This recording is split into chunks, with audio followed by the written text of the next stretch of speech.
kafe. Hi. Sot do të flasim për një praktik të lashtë indiane. Indianët që tundin kokën dhe nuk lahen. Jo ata tjerë që këndojnë heja, hoja, heja. Bëhet fjalë për yoga. Yoga është për ata që kërkojnë elasticitet, balancë dhe diçka më të lirë se pilates. Për t'u bërë gati, duhen 2 gra që të veshën një sutien extra small. Tani isha gati. Në fillim mësuam një teknik të vjetër muratorësh, shalatulla. Gjatë shalatullës, vura re një grua që na shikonte përmes një dimensioni tjetër. But is a woman here in Skype, I guess. I don't know.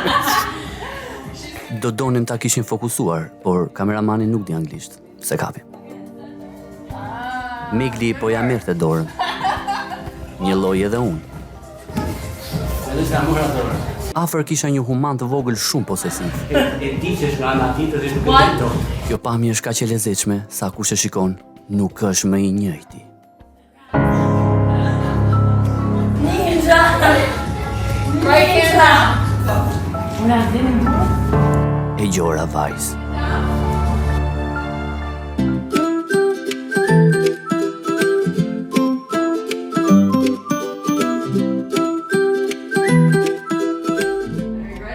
No. We're always ready. We say yes to life. Yes. Pavarësisht lodhjes, mësuam që duhet të thuash po. E çuditshme pasi nëse është kështu, pse quhet yoga në vend të poga? Belly comes off. Ja dhe momenti kur mendova këtë shaka. Poga. Në yoga do të rrahin, Fajtoria.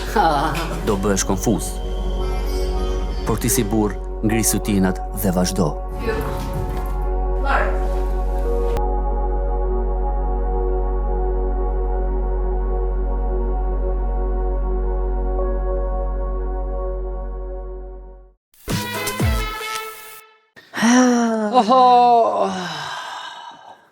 Ama jemi kënaqur këtë herë.